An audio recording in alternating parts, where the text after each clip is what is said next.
Noswaith da pawb. Good evening, everybody. Thank you very much for coming out this evening. I'm going to talk to you about our project here in Mons, but also across Wales as well. And I'm going to start, as we mean to go on, with what we want to be hearing everywhere, which is this gorgeous call.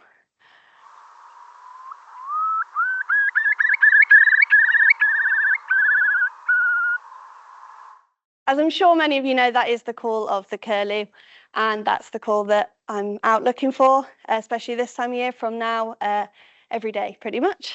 So this is a little bit of obviously introduction to curlew. I'm sure many of you know exactly what a curlew is, but that gorgeous bird up there is a Eurasian curlew.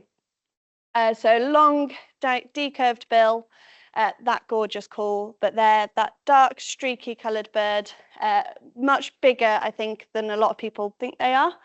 We're really lucky to be able to have some still here in Wales, especially in Mid Wales. We've got quite good populations in areas, and a few farmers I've shown curlew to in the last sort of year have gone, oh, they're actually a lot bigger than I thought. And they are. They're a much bigger bird when you see them. I think sometimes they look a lot smaller on photos. But yeah, those barring on the flanks, their long grey legs, they really stand out. And during flight, they look similar to a gull, I always think, but slightly smaller. They fly very similar, but tend to glide much more. So a couple of facts about curlew. They are a ground nesting bird, which is what puts them in a really dangerous area. They usually lay between 3 and 5 eggs in their nests regularly. They are very site faithful to both nesting sites and their breeding sites and their wintering sites. The more data we collect and the more we understand, the more we realise how site faithful these birds are, and it's becoming increasingly important to make sure that both of those sides of their habitat are kept after and looked after and kept safe.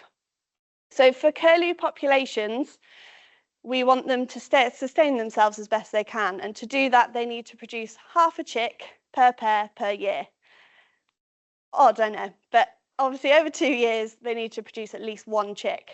If they're laying between 3 and 5 eggs, that sounds quite easy, but unfortunately there's a lot riding against them at the moment, and we're currently at about 0.2 of a chick per pair per year at the moment across Wales. And with estimations from the BTO, they're expected to be extinct as a breeding species by 2033 if we do nothing.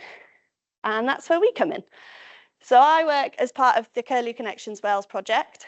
I'm employed under GWCT, the Game and Wildlife Conservation Trust. And as a project, we're working with 3 organisations. So myself and GWCT also hosts our manager, project manager as well. And we're working in the 3 areas with Clwydian Range and Dee Valley National Landscapes and the Ban Ebrahiniog National Park Authority. So 3 of us working in 3 areas towards this all Wales action plan for the recovery of curlew, which has been set out by Welsh Government to try and understand what's happening to breeding curlew and try and work to improve their breeding success and hopefully increase their numbers. So we're working in 3 areas. Those 3 areas, although slightly hard to see on that map, there's one up in the north, and that's the South Clwydian and Dee Mountains. And in the middle, that nice and big one is where we are, and that's Montgomeryshire and North Radnorshire area. And then down the bottom is the Ban Ebrahiniog area, and that's the Usk Catchment and Llangorse Lake. So 3 areas working together collectively as organisations to try and understand what is going on with these curlew. So there's one of me in each of those areas. So my colleague Sam is up in the north in ICA 5, working for Denbighshire Council. Roisin is down in the south with Ban Ebrahiniog, and then myself here in the middle. So the 3 of us working towards the same themes, working in each area and communicating regularly, making sure we know what's going on and how we can help one another. So on the site and on the ground, we have boots on the ground. We've got 3 of us obviously on the ground all year round. And during the breeding season, we also have a nest finder that goes out and assists myself in obviously locating the nest, but also starting to understand the birds and locating the territories. We also have a comms and engagement officer, role pending at the moment, if anyone's interested, and also a predation officer as well. So I'll go into a little bit more into what all of those do for us. So we're out on the ground with surveying and monitoring and trying to understand where these birds are and what they're doing. We're putting in interventions such as nest fencing, so using electric fence to protect those nests. We're also using cameras to monitor the nests as well, trying to understand what is interacting, how often the birds are on the nest, and if they're productive, and fingers crossed when it works, seeing chicks on those cameras. We also trialled using drones last year to locate both nests and chicks, and found it really useful, and I'll go on to that again later. We also do predation control targeted at fox and carrion crow, and habitat improvements, so actually working on the land, making it better and making it more viable for curlew. Also engagement. So my actual job title is Curlew and People Officer. So I also do a lot with curlew, but I also do a lot with people. And it's trying to connect the two of them and share what amazing birds these are and how they can connect with lots of our community. Many people remember curlew. Oh, they used to be in the fields. They were always there. Oh, we used to have them on our farm. We haven't got that as much anymore. So making sure people are still connected with these birds. So we collaborate with farmers, we engage with absolutely anybody and everybody, doing lots of talks like these this evening. Thank you very much for having me. And working with the management communities as well to understand what they're doing on the land, and organising events and workshops. We go into schools and do lots of workshops with the kids and get the kids to do a curlew call, which is just brilliant because the variations is really good. And we also do lots of skills development. So training people in learning maybe what to look for their own curlew on their land, but also if they're out on a walk, what behaviour are they seeing? What might that mean? Does that potentially mean that that pair are breeding, or have they got chicks? So trying to build the knowledge within the community. We're also doing land management training, so working with farmers to let them know what works for curlew and how we can support curlew better. And then targeted predation control training as well. So we've just undergone 2 training sessions, one just before Christmas and one last month. Really good in actually getting people that are out on the ground doing predation control and making sure it's being done targeted to support the curlew where it needs to be, but also making sure it's humane and done correctly by the law. And farmer support. So we would not be where we are today without our farmers. They have been absolutely brilliant for me this last year, and a saving grace, especially during the season. So we're really lucky that we can support our farmers back with payments. So although many farmers, if I turn up and say, oh, you've got curlew on your land, they are so excited, they love their curlew. But also we need to remember that they are a business, and it means we want to make sure that the farmer is able to sustain, but also keep the curlew there as well. So we have an initial payment of £50 to a farmer who is willing to engage with the project, allow access to their land. Some I'll turn up and they'll go, yep, they nest there every year, and they're pretty much spot on with where they are, which is really handy because it saves me a lot of walking and work. So those farmers are even better. We also do nest payments. So I mentioned the electric fencing we do. Obviously that can potentially take up land for grazing stock, or if it's silage. So we've an £80 payment for that. So they're able to claim that as well, where they're obviously happy to allow us to erect electric fencing, and then delayed payments as well. So for cutting or putting stock into a field, if we're worried, or potentially if there isn't electric fencing around that nest, or if there's chicks in those fields, we can chat with the farmer and see if they're open to delaying their cut, especially with silage cutting. That's been one of the biggest problems for us with curlew.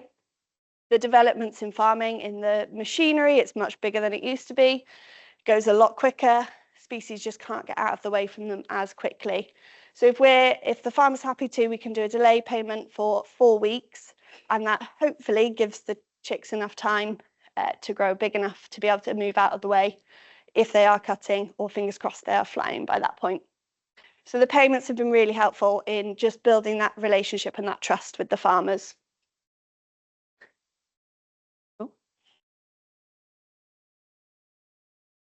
Other bits of farmer support we do, which is out of season, is habitat creation or maintenance as well. So putting in scrapes or ponds, or cutting rush. So where rush gets too thick and dense, it means the chicks can't move through as well.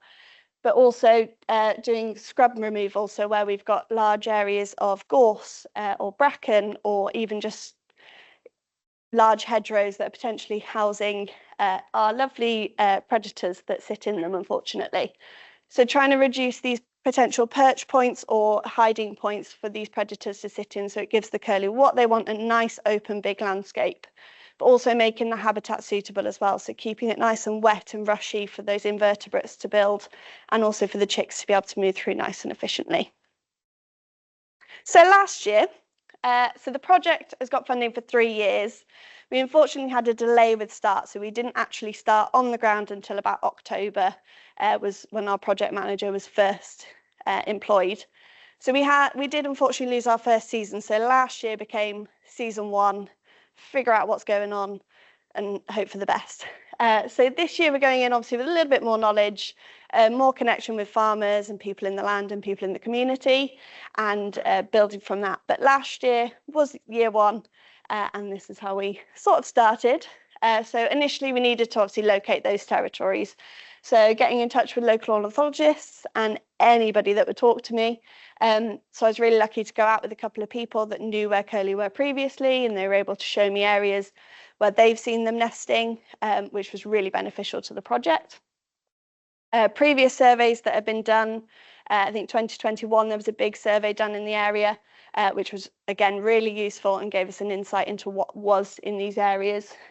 Connecting with farmers, and a lot of the time just turning up on a farmer's doorstep and hoping for the best, that they didn't shoo me away, batting my eyelids and going, please just listen for 2 minutes. Talking to lots of the locals as well. There's many people, and a few in the room I know have reached out and been able to say, I've got curlew near me, which has been really, really useful. Conducting walks, obviously, in areas of suitable habitat and going, okay, we could have curlew here, or maybe previously had curlew here. So going to local record centres, as being BIS down in the south, they were able to give us all their records, and we could start to see where there previously were curlew and able to look, are they still there, or are we not seeing them there anymore? So we found an estimated 50 possible territories. So this was where we saw behaviour from birds that suggested that they were either fending a territory, defending chicks, or defending a nest. So we found 3 really good cluster areas where there are about 4 or 5 pairs that are all producing nests. So that was really positive to know that there's still these strongholds. As you can see on that map, there's still lots of gaps. There's still lots of areas where there potentially and most likely is still curlew. We've just got to dig them out. But as you can see, it's a very big area and a lot to cover as technically 2 people and a guy with the drone, and then any volunteers that will help. So we also had a couple of reports from farmers and people later in the year, so post-breeding season, that would say, oh yeah, we had curlew, but it was obviously too late for us to be able to go, so we just don't have them necessarily on that map, but that doesn't mean they're not there. So following up on those this year and trying to see what's happening in those areas. So we did find nests, thankfully, as you've kind of had a spoiler for. So we located 23 nests across the site last year. Absolutely gorgeous array of nests. Somewhere the birds tried really hard and it looked really pretty, and somewhere it looked like they just put them on the floor and gone, that'll do. Interesting birds, but they made it work. So unfortunately we had 11 of those nests predated.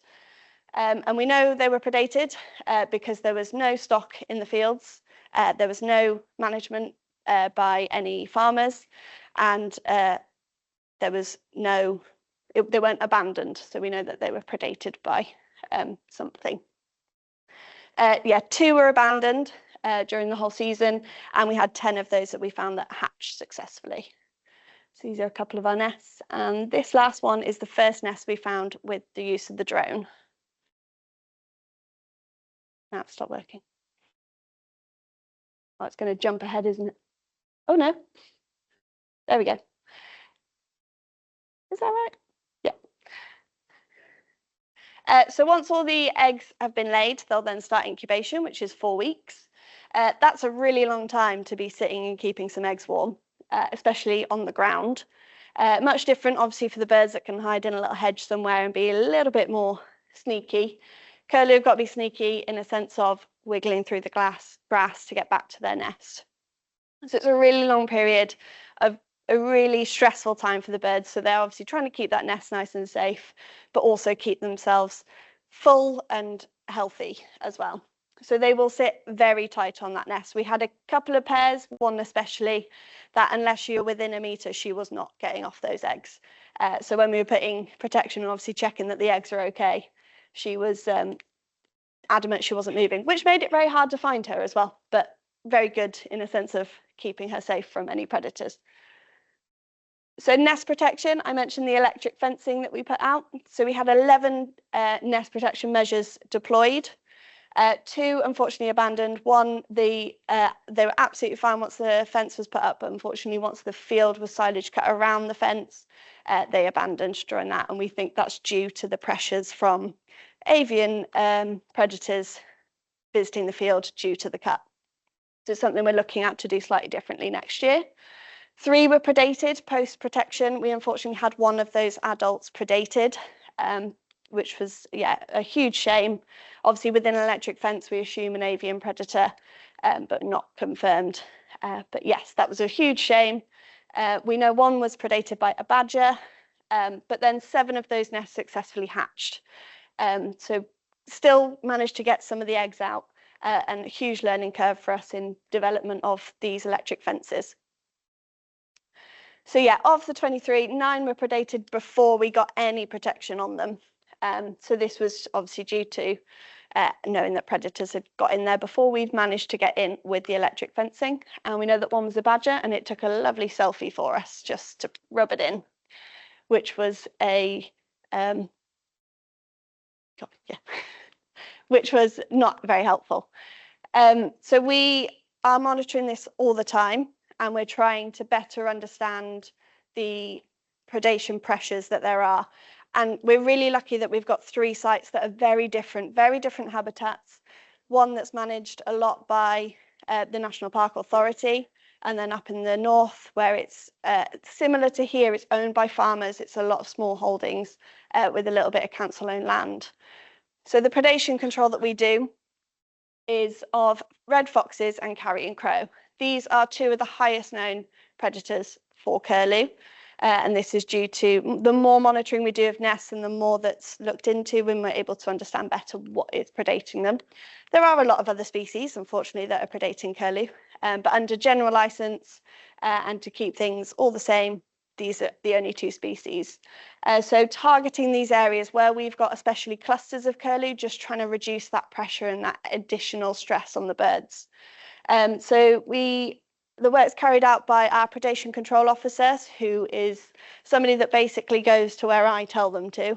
If we've got a big cluster of curlew here and we're potentially seeing foxes, or we've got really high number of crows, we just want to reduce that down to a better balancing level. So we know across all 3 sites we've got really high numbers of foxes. Wales is one of the highest populations of foxes in Europe. We are not that big a country, which is quite terrifying. So we're trying as best we can to better understand, and the way we're reporting this year is actually making note more so of the numbers of these species that are seen. It could be someone goes out in an evening and they'll see 10 foxes, but potentially only dispatch 1. There's still 9 foxes in potentially a really small area, which just shows how high these numbers are. And the more we are learning, and there's so much information coming through from our guys who are all really supportive, we're able to better understand what's happening on the site, and fingers crossed we can begin to build more of a picture as what the pressures are on these birds. So we were really lucky that 30 chicks, so of those 7 nests that we protected that hatched, 30 chicks hatched from those nests, and the chicks were really strong. We had really good numbers obviously initially. We also then found 18 chicks after they'd hatched and once we found them. So we didn't find the nests, but we located the chicks later on, either due to behaviour or any reports that we had from people. So this is the development of chicks. And I always say initially, they are like a little ball of fluff with these really long legs, which is very accurate if you saw them. And there is a video in a minute which will help. But they, as you can see, develop their flight feathers over the course of 5 or 6 weeks. So it takes a really long time for them to build those flight feathers to be able to get away from predators. So for the first sort of 3 weeks, they are these fluff balls with these darker feathers slowly coming through, and then about 3 or 4 weeks, we're starting to see the flight feathers, and you can see, I don't know how well that's going to show up, you can see the darker feathers coming through and the reduction in the really dawny feathers, especially on the back of the neck. And that photo at the end is really hard to see, but there's full flight flying bird, but with a little bit of dawny fluff on the back of its neck. So keeping it nice and juvenile at the same time, which really helps. So those chicks hatch, they dry off, and then they go, and they do go. So that makes it really hard, as you can imagine, for us to keep track of them. They are fully mobile and they fully feed themselves. So unlike a lot of our other species where the adults will feed the chicks, curlew chicks feed themselves. So they're walking around looking for spiders, worms, little flies, absolutely anything and everything they can get their beak to. They've also got a much smaller bill. So the adult, you saw that long decurved bill. The chicks have a really short stumpy beak initially, so they can't probe the ground, so they are only feeding on the surface. Because they're mobile, as I say, they're harder to see. That is a chick. Where was that one? No, I was just thinking whether that was on yours, but it wasn't. That's a chick, and you can see the grass height around that chick. That was really hard to spot, and I only knew it was there because it had just hatched, and I was very lucky to snap a shot. So the adult behaviour is a huge giveaway when we've got chicks on the ground. There was one day we were going to check, so unfortunately where we'd lost a pair, we went to see if any of the pairs had relayed in the area, because there were a couple of pairs in that area that unfortunately were predated. And just driving out going, nope, there's nothing here, haven't heard anything. And all of a sudden I saw a curlew come up to a crow, and I went, that's interesting. Went over and had a look and saw 2 chicks just going for a little walk up the field. So the behaviour is a huge part for us that just tells us, could potentially give us signs as to what's happening at different times of the year. So as I said, and I showed you in the last photos, it's about 4 to 6 weeks until chicks can fly. Again, like the 4 weeks of incubation, it's a really long time for them to be very vulnerable on the ground. And that's where obviously the adults are there to protect them as best they can, but also they've got to try and stay as sneaky and incognito as they can. So if there is that sharp alarm call from the adult, those chicks will get down on the ground and sit tight and still until they're told they can move. So the calls between adults and chicks is really interesting, and if you can tune into it, it's gorgeous to be able to hear as well. So I mentioned cameras as well. Cameras were a huge help for monitoring the nests and for seeing those little fluff balls with long legs. I think I was at home in an afternoon and I got a ping to say that I had a curlew chick that was showing its bum to me, as you can see. So we were working with Conservation AI, which is Liverpool John Moores University. They've been developing a software that can ID species that it captures on camera. So we said to them, could it do curlew? And they went, let's give it a go. We sent them a load of footage and images of curlew, and they put it into their model and were able to develop these. So you can see the boxes around the birds. That's helping us identify, and then it will send me a notification to say that it's seen a curlew, which is really handy for us, and it means we could actually put them out potentially anywhere. We had a few slight misidentifications. Annoyingly, pheasants, female pheasants, they look a lot like curlew, obviously minus the bill, but we had a few pheasants that were undecided if they were a curlew or a pheasant. Most of them were curlew, but because they were on curlew nests, so we kind of assumed, but you never know. So we were really lucky to be able to use that software, and this is a couple of lovely videos of some really cute fluffy chicks.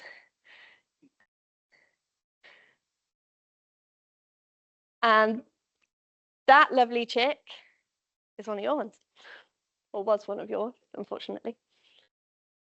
And you can make the joke yourself, why did the chick cross the road? I'll leave that with you. But this was a really good sighting. I had my boss out for the day. She's very office-based, bless her, and she's, luckily I don't have the audio on this, but she's going, chick in the road, chick in the road. So excited that we got a really good sighting of them wandering across. Who knows what they're feeding on the road, but then, yeah, scuttles into the field. And then a really quick snapshot of one of our fledged chicks. They did not want to be on camera. They landed on this bit every day, every time I saw them. And I was like, right, I'm going to put a camera there and we can have a look at them and see if it's the ones that we've ringed. That's the only snippet I got on those cameras. They were out for 2 weeks. I moved it once and then got that, and then they avoided it again. So they're very sneaky and they're mean to me.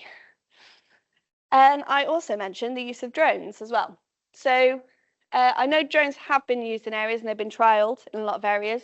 We're really lucky that GWCT previously, through a deer monitoring fund, managed to get a very expensive drone that we made the use of. So we went out with the drone and got lots of different views and data about curlew that potentially had never been seen before. And this is sort of a little roundup of our season.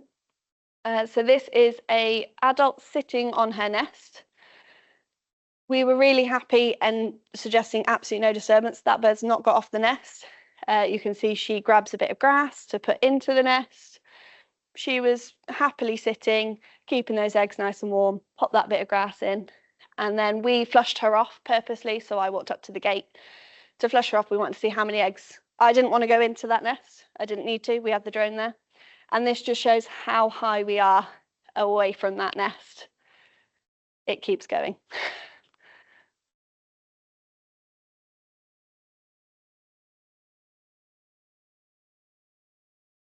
And then once those eggs hatch and we have lovely little chicks, we were able to monitor the chicks.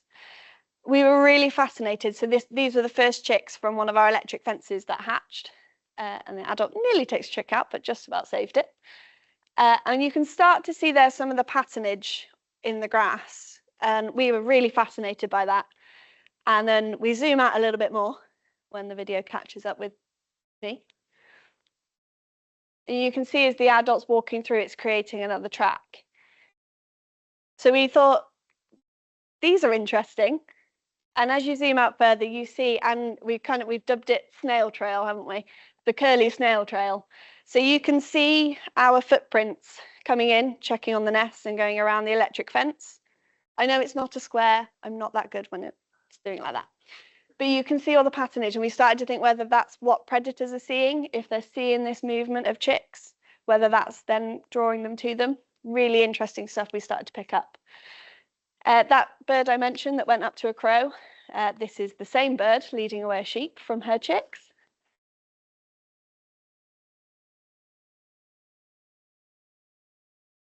But it's that distraction behaviour, pretending, oh, I've got a broken wing, or there's something more interesting with me, come this way and away from my chicks.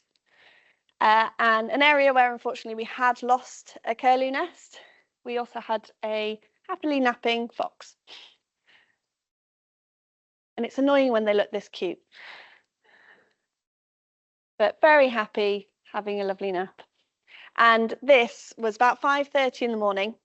I was very tired. It's been a long season already, and I basically sat on the floor and cried. I was so happy to get this footage of a mum opening up and warming the chicks. But just little things like that we were really lucky to be able to see, and the chick just going for an extra bug before it goes in for a warm. But it was quite cold this morning, so I'd have happily got in there too, but obviously too big. So they do come back to mother. They do, yeah. So she'll keep them. They just go feed on their own, yeah. So she'll keep them warm, and obviously can guard them, yeah, warm them, and we'll shelter them as well when it's raining to keep them dry. So obviously they've got that dawny fluff. They can't keep themselves dry. So we established, we were really happy that there was no disturbance. If we ever had any inkling that the birds were disturbed, we would move away and we'd put the drone down. We were really lucky that we had a few occasions where red kites didn't like the drone, and then although the kites were more focused on us than the birds were stressing because the red kites were there. So we would move away and just sort of get out of that battle. And we had one area where I knew there was a curlew nest. It had been sighted, we'd been able to see the birds sitting on the nest. I said to James, who is the drone pilot, go find me that nest. And after 5 minutes and 30 seconds, he found it. And I gave him, I can never remember the number, but 4 large fields. And admittedly, had he gone from the other end and worked back, it may have been slightly slower, but it was really good. And the beauty of the drone and what we found last year is that it works hand in hand with people on the ground. We couldn't just survey the whole of Montgomeryshire and go, yeah, let's go see if we can find any. It just takes too long. But if we can pin it down to a couple of fields, we can slowly scan each field, see what we can see if there's a heat signature, and use it for silaging. If a farmer's going to silage their field, let's scan that field first, make sure there's nothing in there, not just curlew, any other species. And the Trust have now got a new drone that's got a stronger thermal imaging camera. Hopefully it's only going to help us go forward and better. And this was a lovely image of adult and baby walking along together. But yeah, really, really eye-opening, really interesting. We want to look at it more and understand it better. Sorry, yes. So the image on the left is just thermal imaging. Sorry, I probably should have mentioned that in the last one. If I go back. No, sorry, it's not going to let me do it now, is it? Could you go to the bit with the one on sitting? This one. So it's really hard to see, but that tiny little dot there, that's the thermal image. That's the thermal heat signature of that adult sitting on the nest. So that's what we do, is we scan over a field. We kind of set it to a rough curlew temperature.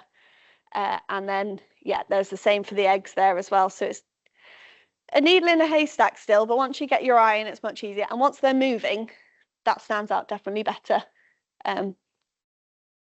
Yes, sorry, well reminded. And then we had the really nice bit of fledging. We did get fledged chicks. We luckily got 8 chicks that we were able to confirm that fledged across the site. There's 3 additional chicks I know that should have been big enough, but we didn't see them flying.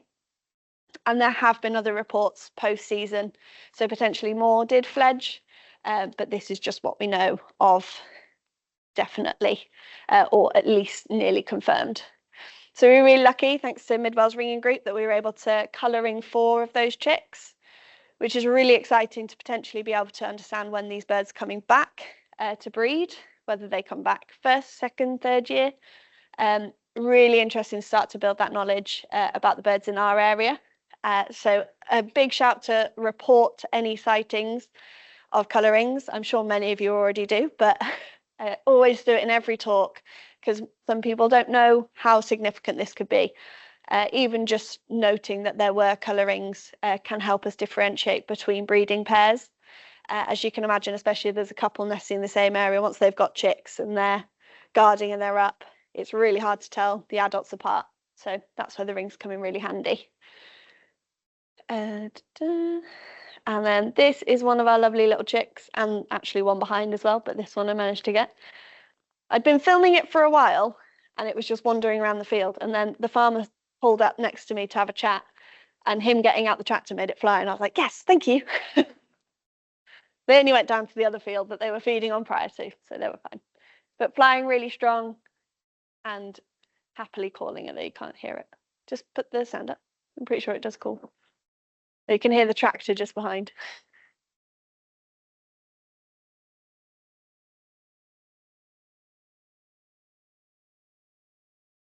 Yeah. And this year, it's now 2025, which I keep forgetting. And when I did talks in January, I'd go, which year are we in? And I have to change myself. But at least now I can be like, this year. So we've got birds returning back on territories.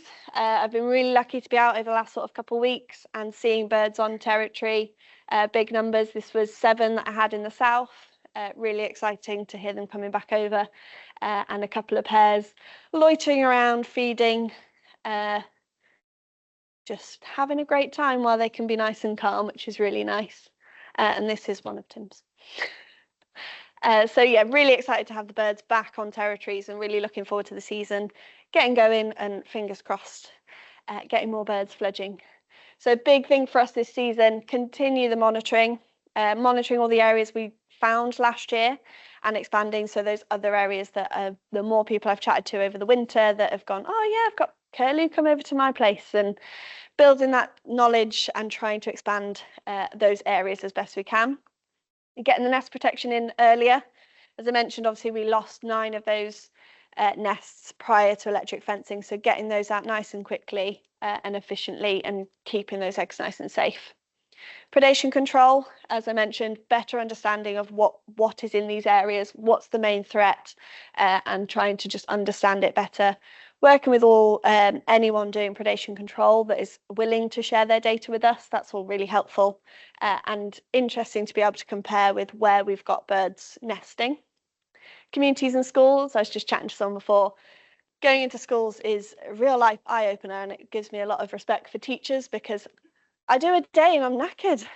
They ask a lot of questions, some odd questions, but some brilliant questions, and they're really keen and it's really exciting. And yeah, I'd send them all home going, can you just go into about an hour of just doing a curlew call around your living room until your parents go, what do I need to do something to stop this?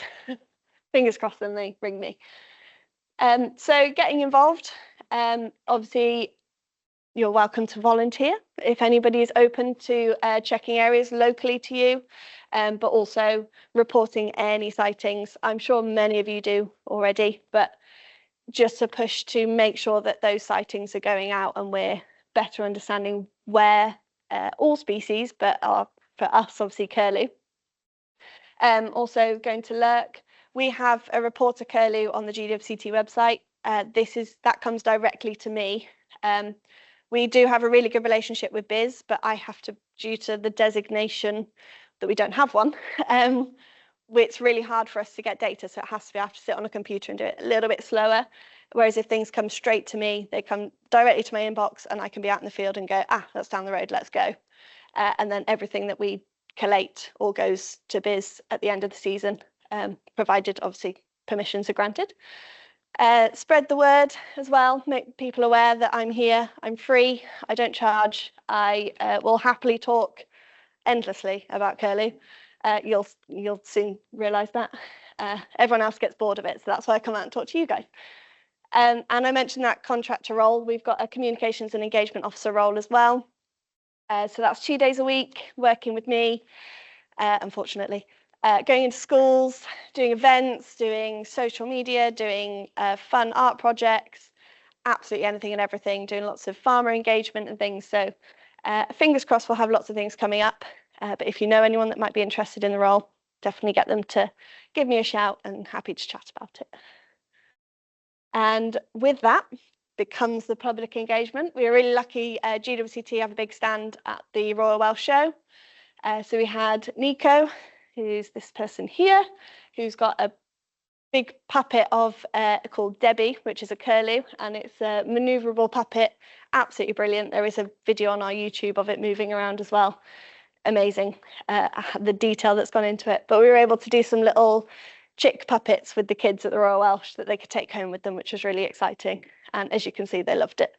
But we also do lots of painting, arts and crafts, getting them to eat like a curlew using chopsticks to try and pick up worms from sand and mud. That was a really good one at the Royal Welsh. We found we became a dumping site for children, but we were not complaining. Got me another 3 farmers, so I was really happy. And getting volunteers and people out looking for curlew, understanding behaviour, doing lots of things like this, like talks. That's my colleague Sam doing a talk there. We also painted a BT box as well and covered that in lovely pictures of curlew that the kids had drawn. As I said, going into schools, getting kids to use binoculars and scopes. We've done some sessions with a university, and some kids, I call them kids, some young adults didn't know how to use binoculars. So trying to get in that early and get that understanding of how these things work, hopefully will then take them on to be able to look after lots of our species, different species in the future. Diolch yn fawr, thank you very much.